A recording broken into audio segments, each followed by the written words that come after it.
Hello, y'all. This is Coach Lindsay with the Jackass Podcast. I am the Jackass. I'm sorry this is really late in the week. We just moved over the weekend, so this is the first day. If you don't know, it's Wednesday night. I we just kind of finished up moving, and so that's why we're late this week, or that's why I'm late this week. Moved into a little bit bigger house, which is nice, and a nicer. I want to say nicer neighborhood. Still kind of the same side of town, but a little bit bigger house. Um, so thank you for your patience if you've been waiting. This episode is going to be talking about Texas Special Session, what I've heard, which hadn't been much so far. We'll probably delve into the STAR test, and I guess there was a news story this week about how the STAR test was rescored. I have an issue with STAR testing, and scoring is actually one of the biggest issues I got. So we'll talk about that. We'll talk about people's reaction to Donald Trump and everything he's doing. We'll talk some sports, training camps. Um, we'll talk some fantasy football, how I view doing my draft, and we'll talk about the passing of Hulk Hogan because I'm a huge wrestling fan, and I have been for years. And then we will talk about entertainment and like wrestlers who transferred to doing movies and stuff. So that's what today's podcast is about. First off, talk about Texas special session. There you go, Kitty. Texas special session. So if you don't know what I mean by that, in Texas, the way that when they redid the Constitution right after the Civil War, Texas's legislature only meets once every 2 years for like 6 months, from January to I want to say the beginning or middle of June. Um, and then after that, over the next year and a half, the only way that they can be brought back to do their job is if the governor calls for a special session. So this kind of made headlines with the whole Kerrville flooding. To be honest, when that happened, they had already planned a special session. Um, and the special session was kind of planned out of 1 second. The special session was planned originally for stuff on the star test, gerrymandering, what people call gerrymandering, redistricting, which Texas just is ridiculous about because they want to stay a very conservative state, even though their cities, which is where the non-conservative people are getting bigger. They also, for I guess to me, ridiculous political videos about the THC ban, and then they added the warning system for floods, especially for like rural areas. So if you don't, like, we've gone over this in the past couple episodes, especially talking about Kerrville and the Hill Country and how like in South Central Texas, which is kind of the hill country. It's not like mountain ranges, but they're just hilly areas. All these little hills and divots that you can go into where the water rushes and where there's rivers running around the different counties around San Antonio. There can be some flash flooding spots. You just kind of have to know your area that you're living in. Like there are certain parts of San Antonio that don't have a flooding worry. And then there are parts of San Antonio where you have to be very mindful of flooding. My cat, or my wife's cat, one of the whiny ones. So, so, so that whole flood thing, it's going to be interesting to see what they actually come up with and then how they particularly going to figure out funding it. The whole STAR test thing, I'm going to, let's be 100% honest about this. Uh, I graduated when my daughter graduates next year. It'll be 25 years since I graduated high school. In that 25 years, they've had 4 different versions of a test. that the state had. Um, you had when I was a kid, we had the toss test. Then they went to the tax test, TAKS, and then they came up with the STAR test after that. Some of this is because of the federal government and No Child Left Behind, and how much they have started relying on testing. And I think part of the reason that the state has looked at banning testing is because I don't know they want the the cynic part of me wants to say someone else wants to make money off of it, but hopefully you have people that realize how that test is not structured for students. Like, so in all honesty, I've been around education as a job that I do daily during the school year for, let's see, I started 2013, so like 12 years now, and 11 like this will be my 8th year teaching. So I did a year subbing, I did 4 as an IA, instructional assistant, where I had my own room because I was the in-school suspension instructional assistant. And then I've been doing co-teaching and special ed stuff at the middle school level for the past 7 years. This will be my 8th year, and this will be my 2nd year running the behavior unit of the school I work at. With that being said, the STAR test in like the 12 years took a turn that didn't benefit students. And in that, it didn't benefit the special needs students. So, so the STAR test holds a weight in the accountability system that Texas has, their A through F accountability system, that I don't think anyone truly understands what it is. And most schools don't really care like they should because it sounds stupid to rate a school A through F. Yes, we give kids grades A through F, but we do it based on daily occurrences, how they interact in class, how they are actually trying to do their work. Just the way I view students is more from the special education lens or a coaching lens. I don't view it as a regular classroom teacher. Besides that, since then, I've run life skills slash alternate learning environments for kids that have an intellectual disability and are autistic.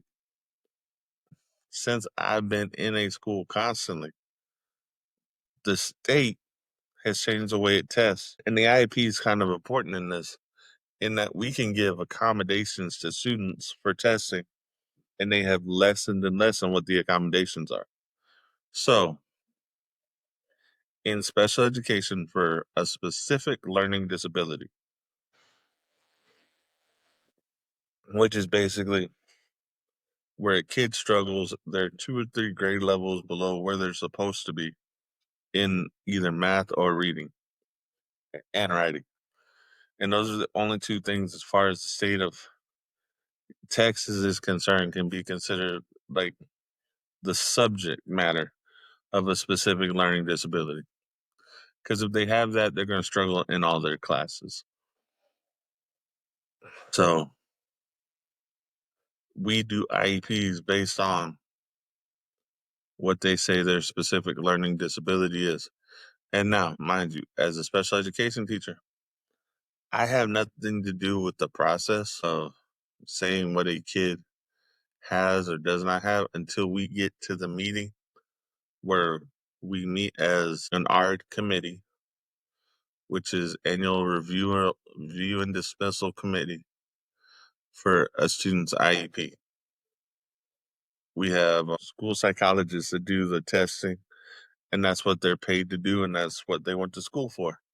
So, based on their information, we talk as a group of whether or not they qualify for it through the testing. Now, with all that being said, the state at one point in time had what they called an accommodated version of the STAR test, and then one year they took it away. And now all the kids take the same test for the most part, unless your kid is intellectual, has ID, or and is in a alternate learning environment or life skills class, basically. Um, they take a STAR alt test or a STAR alternate test, and that one's a lot different than the STAR test.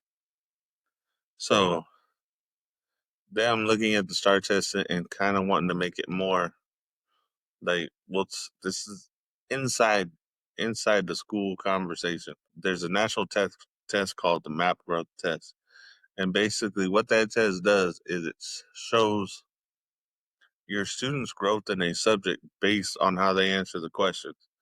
It's like a 40 question test online, but it adapts to the student that is testing and shows if they have grown from where they were the last time. So this test, at least in Northside, is taken 3 times a year now. It started in the past couple of years going through middle school. It'll probably start going through high school. And it's to show growth in certain subjects. So teachers can gain access to a fund to make extra money based on their performance and the growth of their students. Um, that's one of the reasons, and that's probably one of the reasons the state is looking at it too, so that they can have more, I guess, accountability towards the growth of students. Um, so I think that I think that we need to redesign the STAR test, because, and I'll probably do this in the next week because I'm getting ready to go back to school. I will grab a couple different grades from the math and the reading STAR test, just so you can see the kind of questions that these kids are having to answer. And if you're curious beyond that, TEA, the Texas Education Agency, releases the STAR test every year, probably in like September or October of that year, so you can see what your kids took the STAR test on. And they have changed it, and they change every year. Now, there's been some big news about the STAR test rescoring, and I don't know how that has affected things. I kind of caught a story on my phone, and if they're rescoring, if they're rescoring, they're either trying to cover something up or they had a bad question that they just couldn't give an answer to or something like that. I don't know what it is. I really just saw a headline on it and didn't look further than that. But I know when we go into talking about testing and we start talking about scores, like the first preliminary scores, we don't know what the actual pass fail rate is until we get to them actually showing us what the pass fail rate. And to be honest with you, the pass fail rate for the STAR test is like somewhere between 45 and 50% of the raw score. And they give you this big, ridiculous number. So it sounds really good. Instead of just being what the raw score is, they got 17 out of 43. Oh, but that's masters this skill. Um, it's ridiculous. It's the only thing in school where we say you can fail, but you passed. So that's one of my biggest problems with the STAR test. They've made the test so hard that they can't just say, oh, well, they passed or failed based on what they're supposed to know. Because now, show this, they write the questions too tricky for students that don't have that grasp of the language yet, or don't have people around them who grasp that language yet and talk to you and tell you how things go. So I know I lean heavy into education on this stuff, but we'll see. We'll go off. Let's talk about the THC ban. I think the state of Texas taking a step backwards if they want to ban THC. Out of everything I've had experience around with my friends and people that I've known, I've met and seen, weed and THC is the least of my concerns. In all honesty, does it make you a little bit inebriated? Yes. Does it slow reaction time? Yes. Does it calm anxiety? For most people, yes. Is it natural for the most part? Yes. I'd rather have people doing that than other stuff they could be doing. Like, if you gave me an option to say who I would rather hang out with, whether it was a bunch of potheads versus like a bunch of drunks, in all honesty, I'll take the potheads. I will gladly take the potheads over the drunks. Because drunks, I normally want to punch. Potheads, I've never really had that much issue with. So, but that's my opinion. I think we have a bunch of conservative, old school people who look at this as a way that we are encouraging criminal activity for our kids, and they're going to use the kids as an excuse. Let's be honest. Since weed became like popular in the 70s, there have been kids smoking. Now kids don't just roll a joint and smoke it. Now they have a little vape pen that they can hide that you don't really know what it is, and then it smells like cherries or something else. And I don't think those are as good for you as in smoking it regularly. But again, opinion. So let's see how this Texans session ends up. And I hope that they do at least change the SAR test. I know it won't affect me this school year. They'll probably have to have a year or two to come up with a new version of this thing. Um,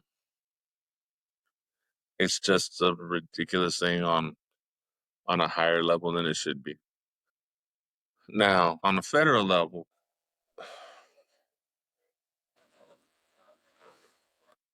I think I'm becoming more and more annoyed with people just being too damn emotional about their politics. And there's a lot of people setting fires to stuff that don't need to be set. Like, seriously. And all major media outlets do this. So Fox News, who I like to watch, but they do like poke the bear, whoever they want to poke. The View, CNN, MSNBC, all of them poke the bear trying to get ratings, and it's just annoying. I really want to go back to where there's a news station or there's a time of day where, besides like I guess the nightly news on the broadcast networks, and even there's still some opinion, but not nearly as much as other. We're just telling you the news without opinion. Give me the facts. Let me make my own damn decision. And there should be a section probably of some social media stuff where you have this for everybody, where news is just news without a bias to it. Just give me the facts. I'm gonna have a bias to it at some point in time, but it'll be my own bias. It won't be someone else's bias. And I say this because I'm so tired of hearing people criticize Donald Trump for doing the same stuff that the previous two administrations did at a higher level. But because it's Trump, we have a problem. Because he's brash and he's more like Andrew Jackson than Abe Lincoln, people have a problem. And if you don't get that reference, go look it up. Andrew Jackson was a very brash person. He was more for the common man in his time. So in Trump, ever since he started running, has always reminded me of Andrew Jackson. And if you don't know what Andrew Jackson is, that's the guy on the $20 bill that y'all get, that everybody likes to spend. Just let's stop being so emotional about politics. I think I keep going on this rant because I keep getting annoyed with it. And it may be because I'm not like someone who attaches emotion to stuff that should be logical, or at least to me. Yeah. Because I don't think there's a reason, like, if I'm going to be mad about politics, I'd rather be more mad about local politics and local policies than I would want to be mad about federal policies that have to drip through the state legislature to get down to me in the city that I'm in. So, but that's my personal opinion, more because I understand the way the law works. And if you don't, and you get offended by that comment, then go look it up. Go look up Schoolhouse of Rock and how a bill's made, and then you will figure it out. It's the simplest way. If you did not get to see that, it's on YouTube. Go look it up. Uh, so that's kind of my government spiel. Now we're gonna go back to education for a second. And as a teacher, a coach, a special education teacher, every teacher that you deal with, hell, every person that you deal with has a different uh, viewpoint on what a good student is. And I'm gonna say my version, and I'm gonna give you the base of my rules and how I handle students in the classroom, whether it be my BMC slash base camp classroom, or whether it be in the classroom as a co-teacher and giving that primary teacher whose name's on the grade book support in the classroom that they need and the kids the support that they need. So here's my definition of a good student. First off, they're present. And I don't just mean physically. I can have a room of 25 kids and they're all present physically. But when I say present, I mean mentally present. They're there.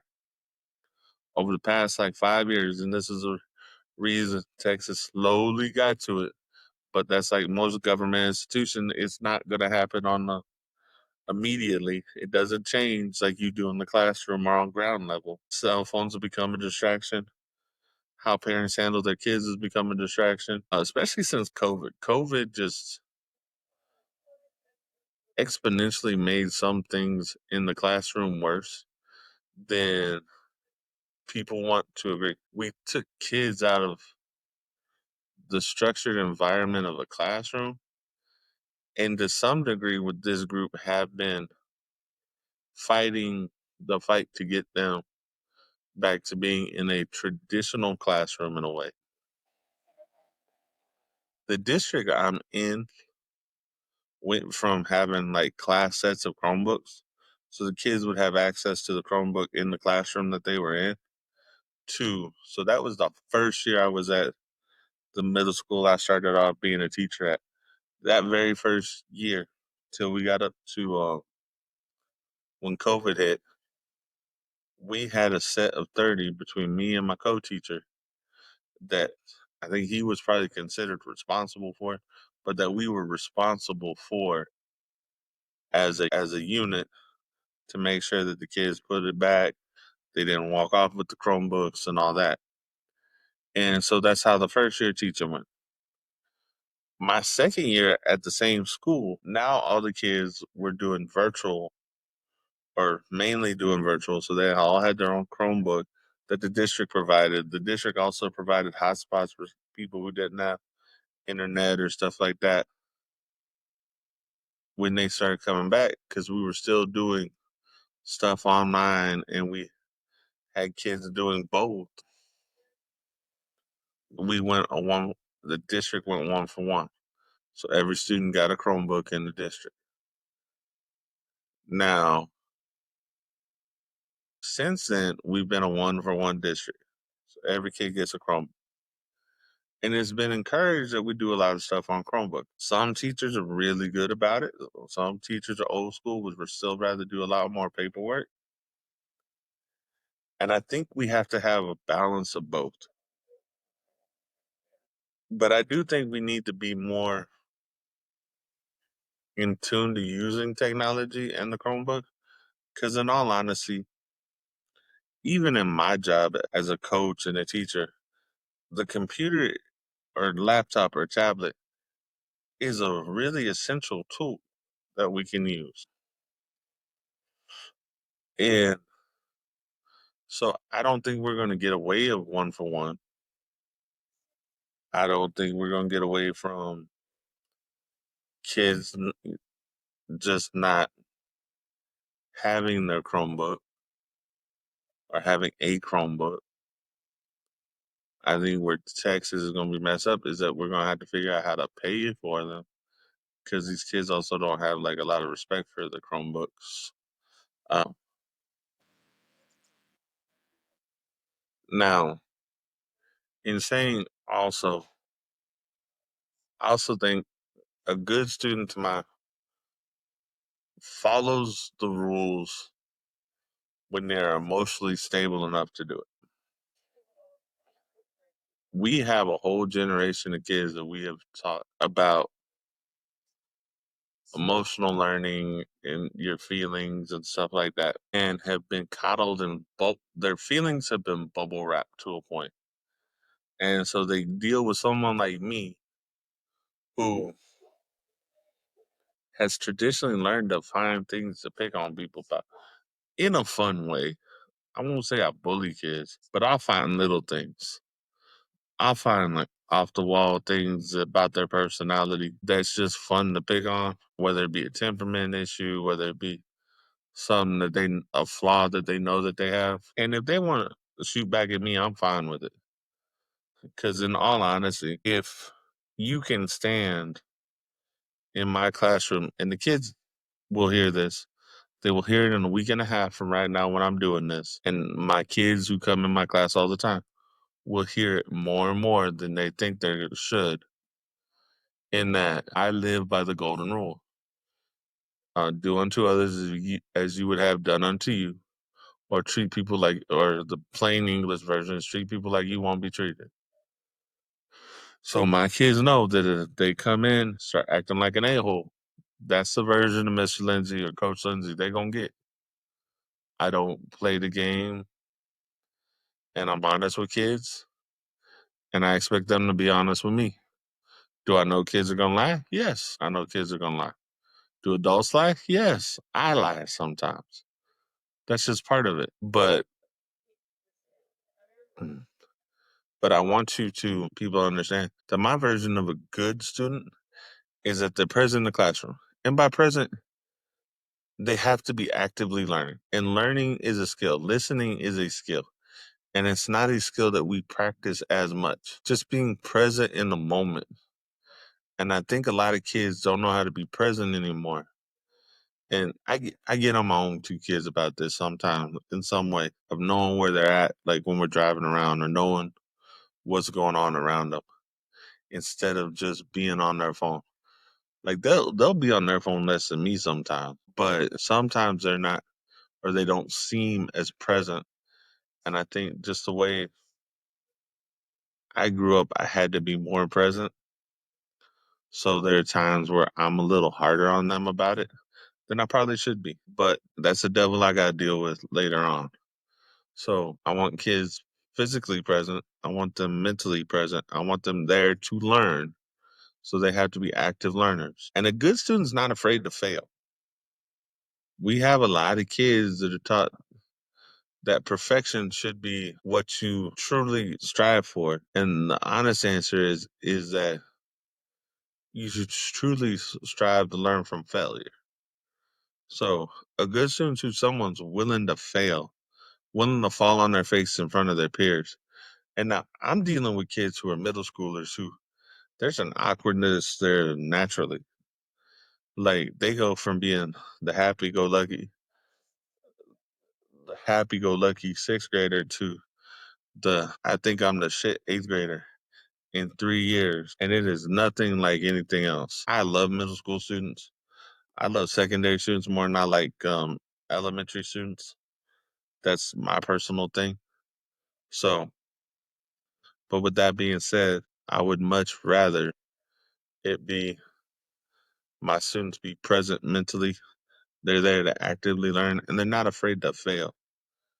And then that they respect the rules enough to know when they messed up. And a lot of the kids who are good kids do this already. My knucklehead squad, the kids who constantly get in trouble because they don't care, because they're not willing to learn. And those are the kids that I usually actually do love a lot. I will always have memories of them. I'm actually proud of one right now while he's going through an athletic camp for the first time. And he's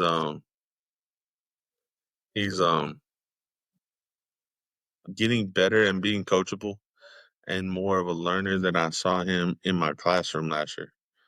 So I'm really proud of that. That's kind of cool to me. But that is kind of what I expect of my students is to be present mentally, actively learn, and actively listen with your skills. Try, even if you think you're gonna fail. Be willing to fail and treat people with the same respect you expect to be treated with. And I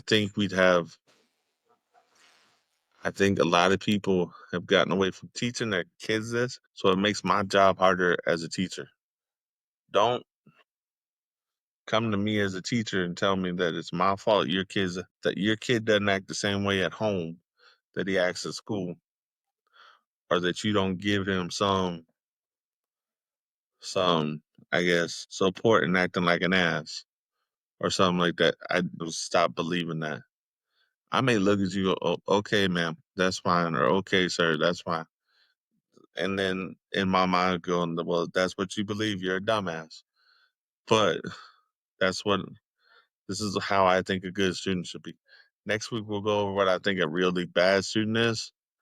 But remember, good student, be present, actively learning, um, actively listening, and be respectful of others. I think those are some good ways to deal with life and be a good student throughout life. Now, we started talking about why I think good student because school starting is right around the corner. And so the district I'm in finally got to where they'll start in San Antonio start school really early around San Antonio and has for like years. And the district I'm in over the past couple of years has decided to join everybody else. And we're starting early this year. But I feel like we started that way like when I was a kid, and I don't know when the laws changed. So I'm looking forward. I go back to work. I'll probably have another podcast by the time I go back to work up on Sunday, but I go back on Monday, the 4th of August. So we'll see how that goes. Um, next,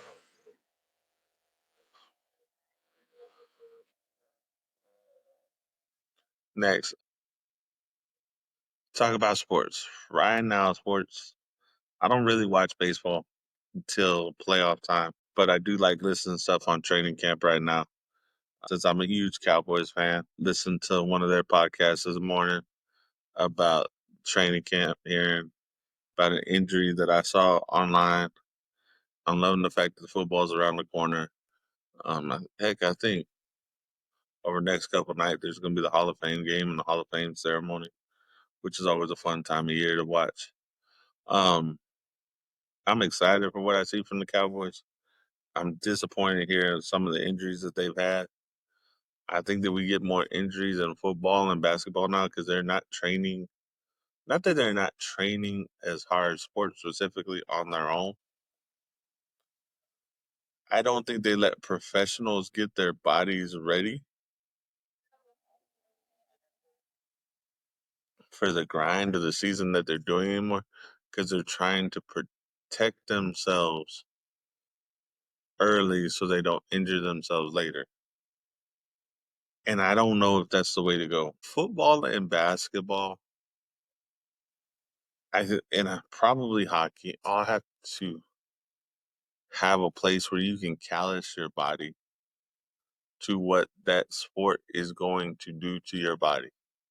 Football, especially, there has to be a callousing of the body So they need to be in pads, making contact, and learning how to take a hit and be to give and take hits and how to fall again after an off season and get their body kind of callous. I will say it's like listening to professional wrestlers. Like if you're not into professional wrestling, I get it. But I think that you need to think about what's going on. And there are times where people get your body's got to get used to stuff. Like the hands got to get callous, the shoulders got to get callous, the chest taking that hit's got to get calloused, and that's just something that I think we have not trained bodies to do as much on. I think that's why we're having so many different tears and stuff in sports. So I hope that we don't see that as much,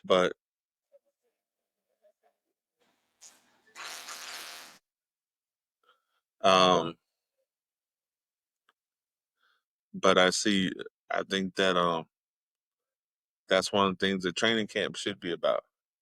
We hear stories of the old '90s players who probably didn't get hurt as much, and maybe they didn't care as much about the injuries, but they do two a days, and colleges would do two and three a days, and high schools would do two a days. Like I understand the concussion protocols and stuff that I get, but I think everybody's following the top dog lead on all this stuff. So college and high schools are following the pros in how they're allowing people to prepare. So that's my thing on training camp and sports right now. I would love to see more physical contact so they can have better outcomes in the season or hopefully less injuries. It just to me seems like there's more injuries because people aren't learning or giving their body enough time to callous. And callous may be the wrong word, to get used to what you do within the sport. I'll give you an example. This summer, I was doing strength and conditioning camp for like 6 weeks, and um, I so now I'm gonna give you a quick overview of how I determine like how I'm going to draft people and what my overall kind of fantasy drafting and what I think about when we're in the draft. And it's changed since we started doing this. I think it's been like 12, 15 years. Me and my friends have been doing some form of like fantasy draft. And I've won our big league like twice. I've usually been decent, made the playoffs most time. I think I made the playoffs the past couple of years. I think I won a cheap league we were in like 2 years ago. But I generally like the past, like this year and last year, I haven't delved as deep into it as I have before. Some of it was just probably an overload on sports from the perspective of I've been coaching sports. So not that I don't, not that it's still not the same. Like I still get entertainment from watching sports. I still love watching my Cowboys. I still love watching stuff about my Cowboys. And I still love watching stuff about fantasy. I just haven't like gone head over heels and like this year especially. I don't even know why. But in doing this podcast, I started looking back at it. I haven't really listened to the same stuff I always listen to. Oh, been listening to my friends' podcasts, and I think philosophically we don't agree. Like we don't do things 100% the same way. Like I may not go look up the last 3 years of stats. Um, I'm generally that guy that has listened to a bunch of stuff and then finds a list that I like, and that's what I base my stuff off of. I know Steve from Three Putts and Duck kind of made a comment about that guy that gets the ESPN list and just checks off of that. And I'm kind of that guy. Like right before we go do our big blitz draft, I'm going to grab the ESPN top 300 list, and that's what I'll follow along with. But I'll have in mind just spots of where I want to construct my team. And then through the draft, I will be looking and just seeing where it falls into place and how much I value that player. I can go with value of new players just fine, but I usually want like steady. I want more steady production than I want up and down. I'm not really. I might take one or two that are big up and down players, but I don't take a lot of those. So if we say I have a 16 person roster team, 16 player roster team that I want to draft, I generally, depending on the setup, and we in like the past 10 years, we've done pretty much like a PPR league. We've changed the scoring here and there, but I don't generally like make a radical change to what I to my draft just based on the scoring, unless it's like we got a super flex in there or something like that. And maybe when we so at one time the league I was in had a keeper setting, and so we had like 18 spots, and then you get to pick a keeper and keep two people for up to 3 years, and that was a setup I liked. But we kind of got away from that over the past couple of years. But so that would change my drafting strategy somewhat. But one of the things that I generally do is I take that list, I look through it, and I'll be honest. Like if I go through and rank my receivers, I'm gonna rank the more physical receiver higher than the speed guy. Like I'm an avid Cowboys fan. I love watching CD Lamb play. But if I have a choice between like him and AJ Brown, as much as I'm a Cowboys fan, I'm probably gonna lean more towards AJ Brown or DK Metcalf in the fact that I trust them being big body possession receivers more than I trust. Even though I know CeeDee Lamb's gonna get a whole bunch of catches and he's gonna get a whole bunch of yards.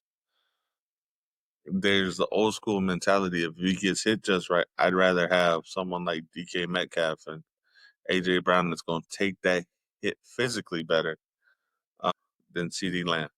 And maybe some of this is old school. Maybe some of this is the fact I'm an offensive lineman. So I view the physicality of football a little bit different. If I'm gonna pick a like like a running quarterback, or let's go on running backs. I'm generally gonna pick a running back. Like everyone, we're gonna all want to pick that stud. But when I look at a stud running back, I want them to be three down backs if they can be, or if they're like a true three down back, that they have good enough hands to get some receptions out the backfield. Yes, so of course, I'd love Christian McCaffrey. I think Derrick Henry is sneaky about coming out the backfield catching the ball. So that's like someone I would, of course, love to have. I think like when you get the new running backs, the Gentry that's over in Las Vegas, and I think Blues probably gonna be something like that. These running backs that are coming out of college, they can all catch the ball. And I'll give you an example when I like a late round pick I did one year, and he had a big rookie year, and what my exact process was. So not only am I a big Cowboys fan, I'm a big Aggies fan. And I'll be honest, I try to get at least one Cowboy and one Aggie in every draft I'm in, just cause even if it's like a last pick, someone who might not play, I may just draft them. Just say I drafted an Aggie. I don't even know if it's superstition. It's just usually you can find a good player from both, and they that tends to just be what I do. But I don't. I only only do it if the pick makes sense to me at that time. I don't think that I don't draft horribly. To me, I may just make horrible weekly decisions sometimes on who I think is going to do well that week. So that may be why I don't have as many overall wins as I do what's it called? As I do just having consistent players. Um Generally when I look at my top 4 or 5 rounds of the draft, I'm looking for studs and I'm looking for positions that take multiple people. And I think I weigh it I tend to weigh like early running backs because I want the stud running back and I want at least one stud receiver in the first couple rounds. And then I can build around that. I may not catch my first quarterback. Like very seldom do I go for like the early stud quarterbacks unless it just happens to fall where I'm comfortable drafting. Do I?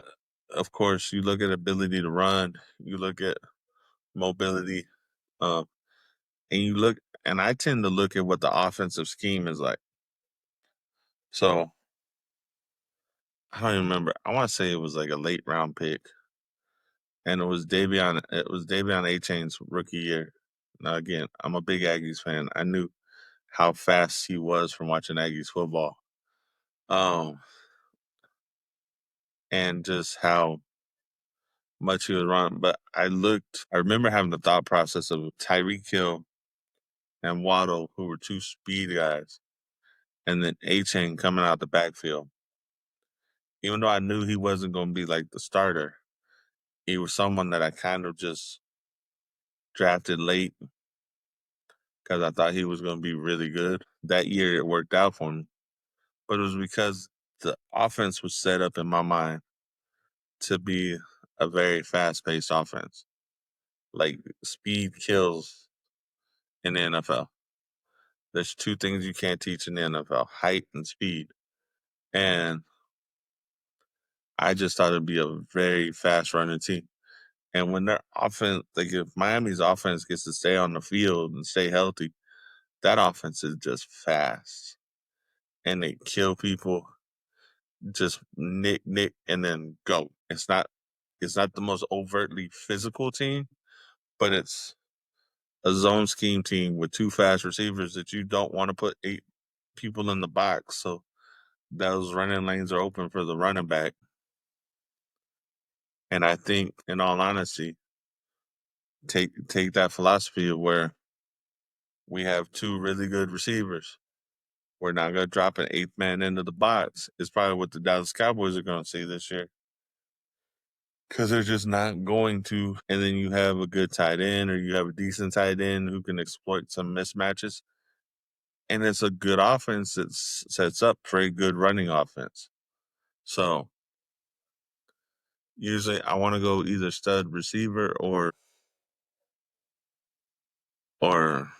running back the first 2, 3 rounds, but I don't really hang my hat on either one. I know Dillbeck from Three Ducks and Putt, he loves getting as many receivers as he can. And because we do PPR leagues, it makes sense. I kind of try to fill my roster out first and then get my backups as they come along.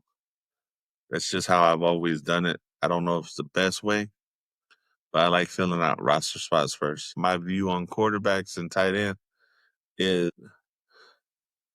I don't generally think there's a market difference from 1 to 15 on both, where it's a game changing difference for fantasy football.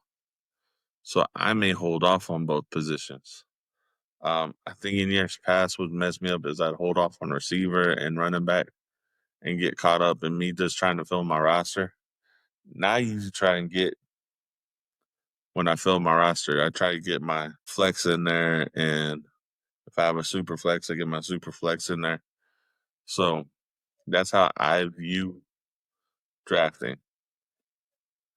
Go down the list, and if just because someone thinks that it's a stretch in your group of friends, that's the fun part about doing fantasy football drafts. And I love doing the live stuff first, just because all my friends talk shit. So just listen to them talk shit, and then what I really like is Dilbeck always, like when we do our big league, he puts it in this program and it tells you how your draft went.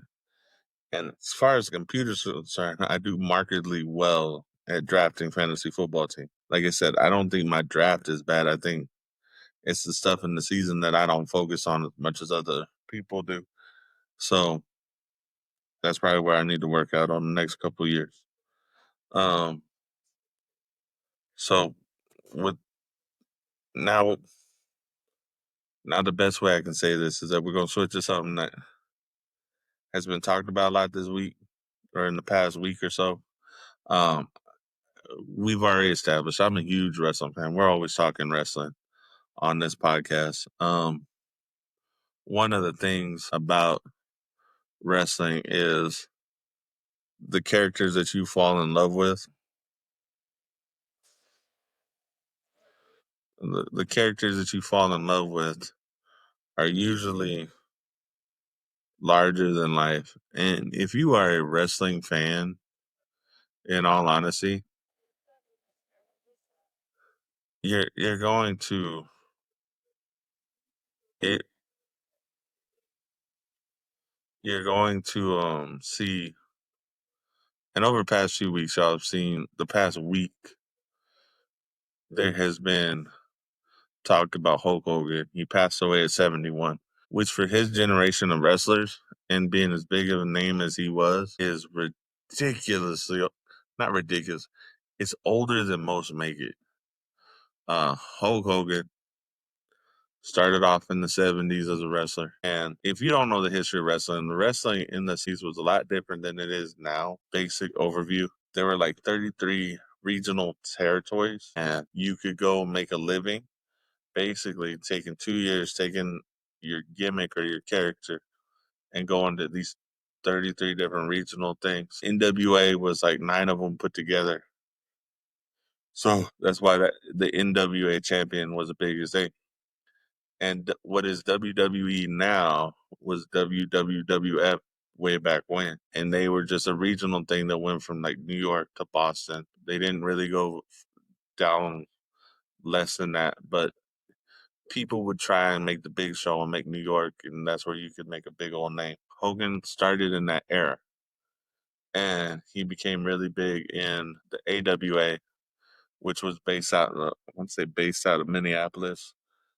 Kind of did the Midwest, the northern Midwest, Minnesota, Chicago areas around there. I think they even had time in Vegas, like towards the end of their run. And he started the Hulk Hogan, what we know as a original Hulk Hogan character, was started in Minnesota.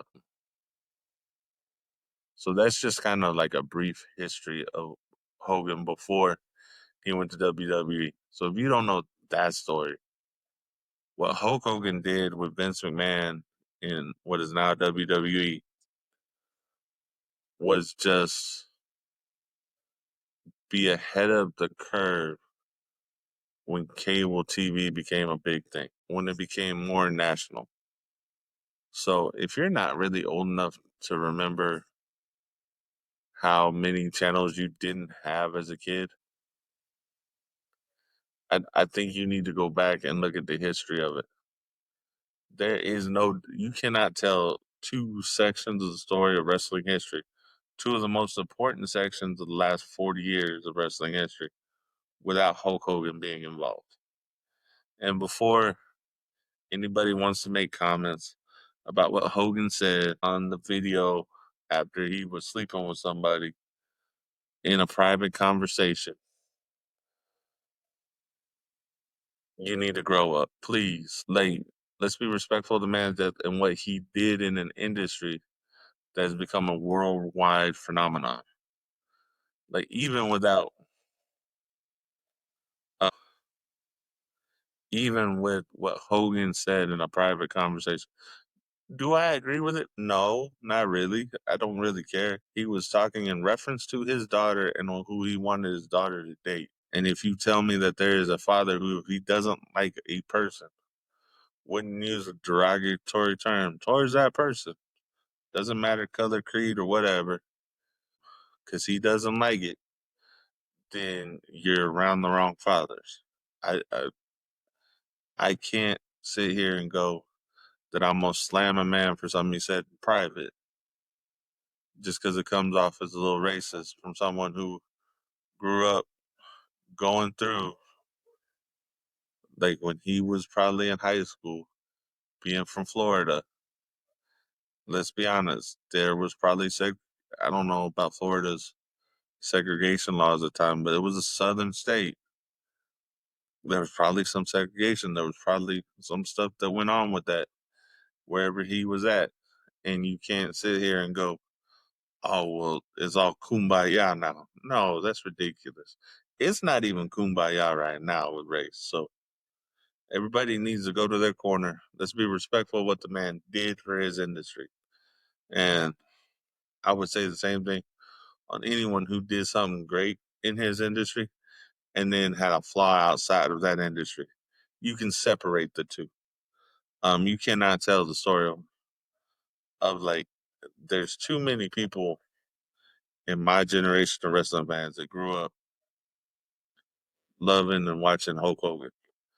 And I may have even more of a thing because back when I was 11, I actually remember the date. It's one of the few dates I remember besides like birthdays and stuff.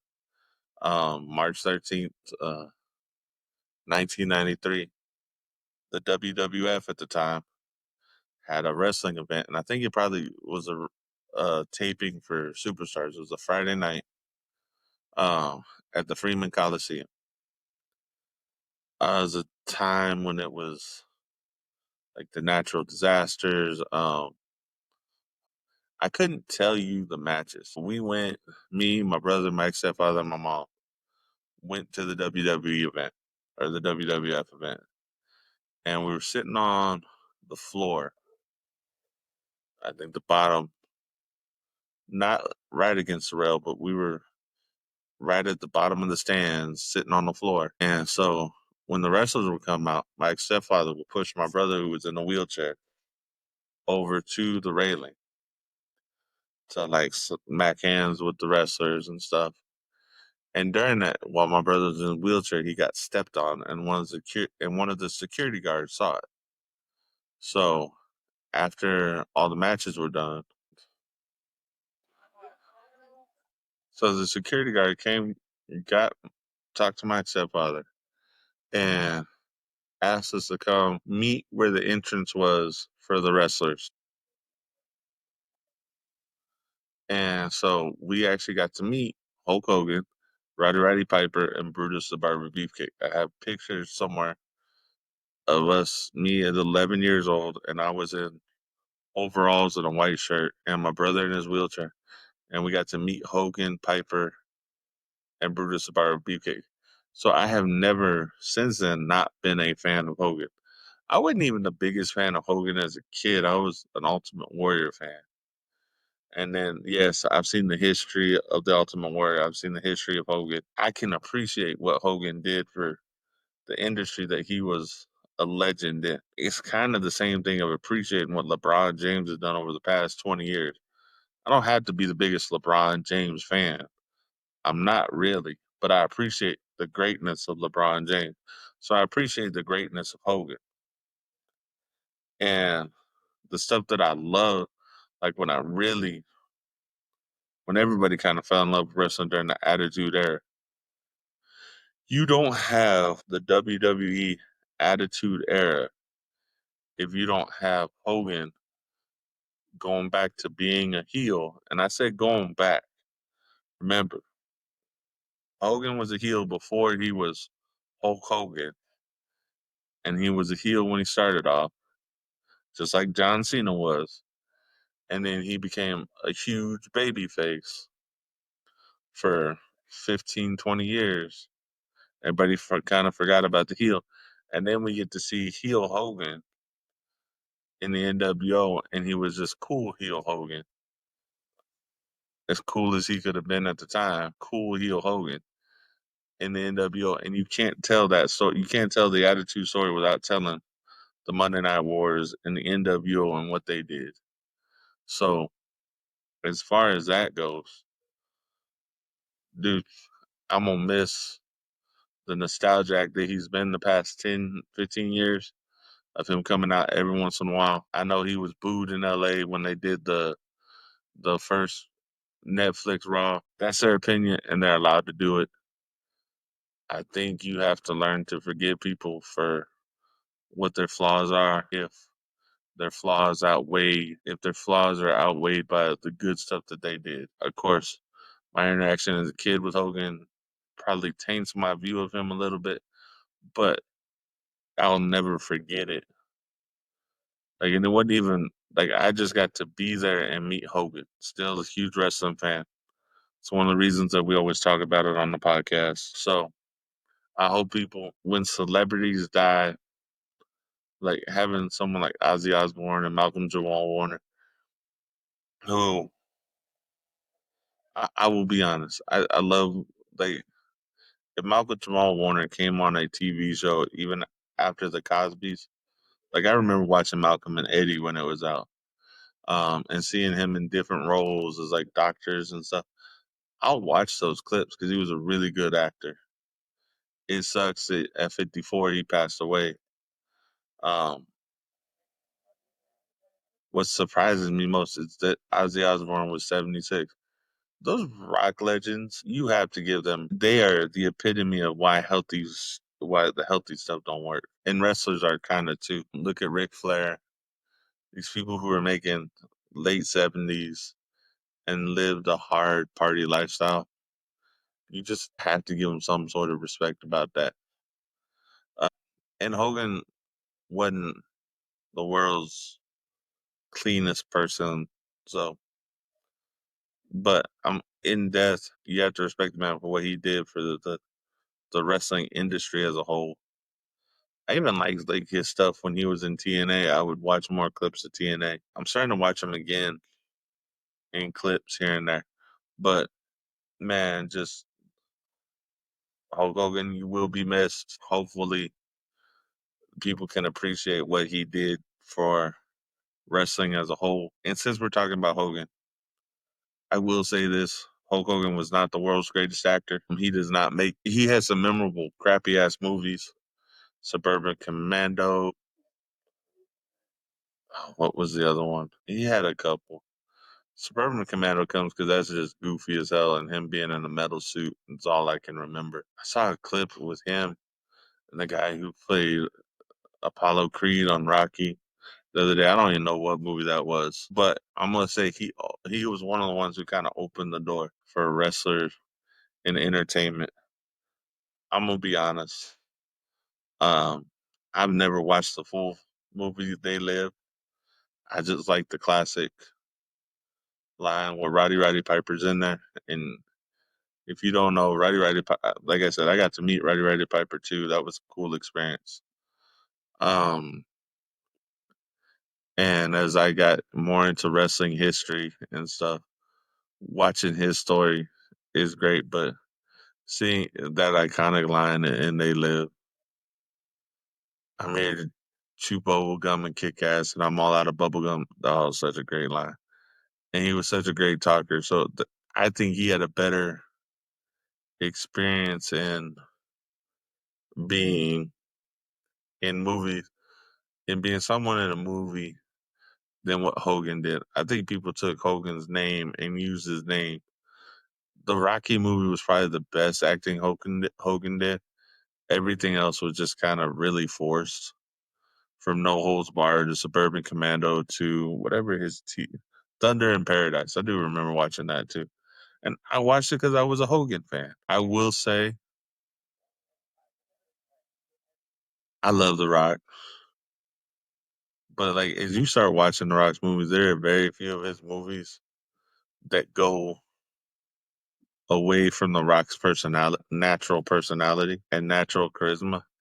He kind of plays the same role. and that's fine. He's found his niche. Like I will go. I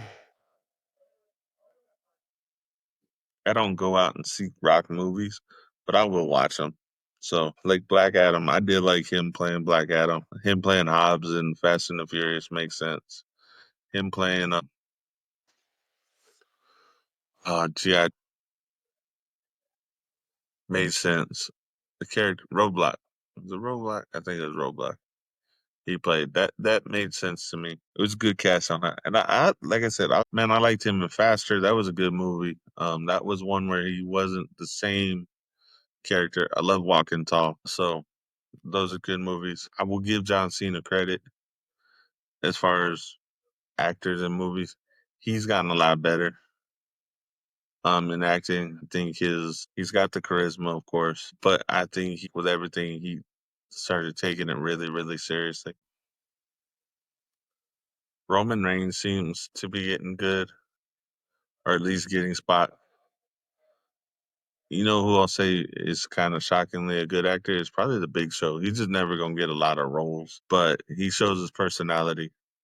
He shows the funny side of himself, which is always kind of cool. I think if they ever make a remake of like The Princess Bride, he will probably play Andre the Giant's character. I don't think you can give him. I don't think you can really give it to anyone else, and they could probably expand that role with him. But I do remember him in some movies, even though it says goofy stuff. Here's a name that some of you may not know.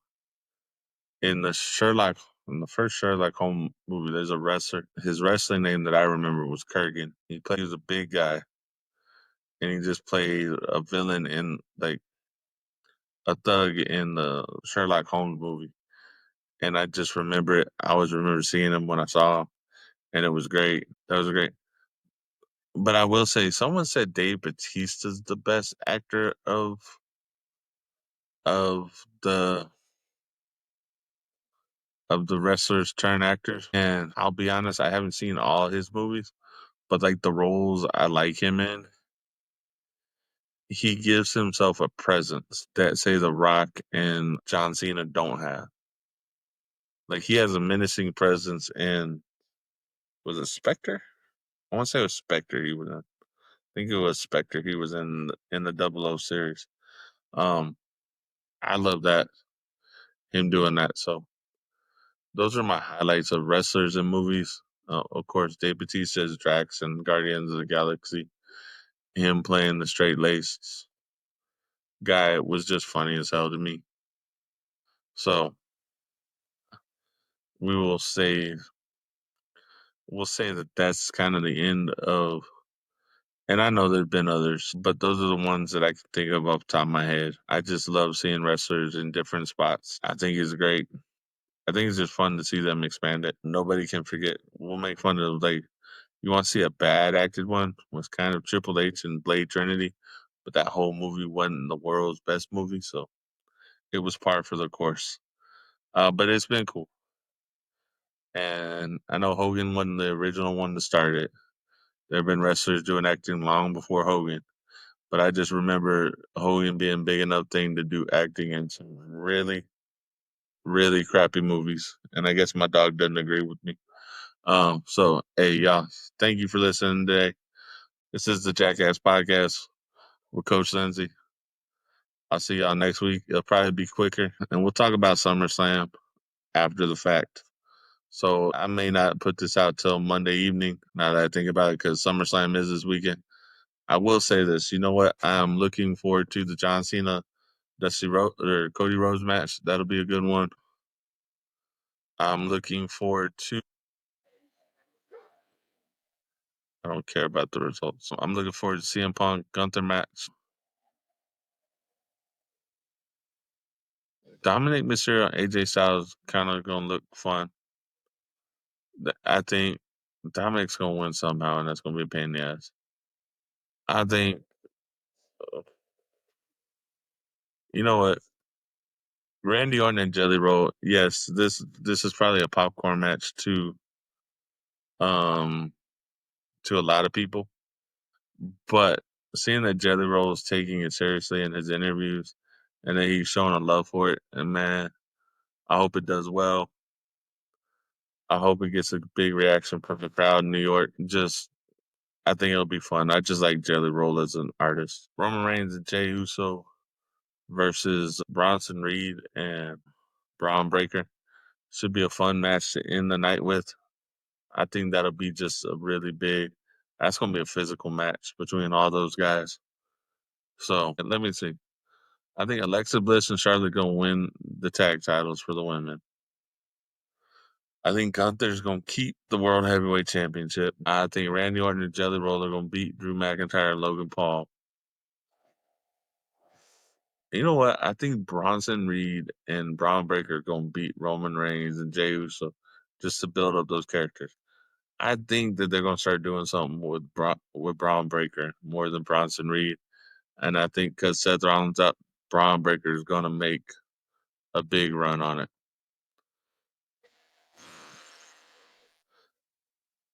I think Dominic Mysterio is gonna beat AJ Styles somehow. It's gonna be like a be honest. It's gonna be just some sneaky way. I John Cena versus Cody Rhodes. I'll come back to that one real quick. Um, you know what? I think they're trying to build her, and I think the fact that it's kind of the rubber match, and this is probably gonna be a good old street fight match. But I want to see Lila Valkyria win that. Not that I don't like Becky Lynch, but I think her as an up and comer and as being the second title, it's gonna boost her to go for the main title here in a little bit. And I think this whole program has like expanded her character.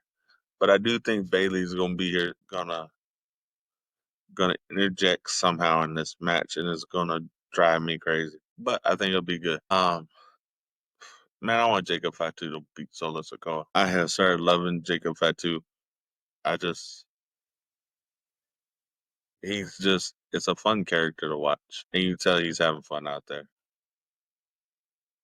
There's something about Solo Sikoa that doesn't hit me right yet. Like I don't think he's found his niche of a character yet. I think they're forcing something with him more than with any of the other people that came out of the bloodline. I think Jimmy and Jay just fell kind of into to what their roles were because they were so far along. Um, but I don't just something hadn't hit with Solo yet for me. Cena versus Cody Rhodes. This is the street fight match. I think someone's gonna get involved and Cena's gonna win somehow. It's SummerSlam. It's New York. You know what? I think that it's gonna be. You know what? I think it's gonna be John Cena, and he's just gonna get help somewhere. He's he hadn't played a true like chicken shit heel, but he's played a true heel different than what he started off being a heel. Because he was a funny heel when he started off, when he was a heel and the Doctor of Thugonomics. He was a funny heel. I think he's I think he's grown out of that part, but he's just a different heel. He's a heel that wants to prove he was better than what everybody said, but at the same time keep what he thinks he needs to keep. So that's what I think it is. So we'll see. I know I kind of went off subject after the entertainment thing. I just remember that SummerSlam was this weekend, so I wanted to get it in my card. Y'all have a good one. For those of you, school's just around the corner. Get your kids prepared, get yourself prepared, and have a good rest of your summer. This is Coach Lindsay. I'm out now. This time for real. All right. See you later.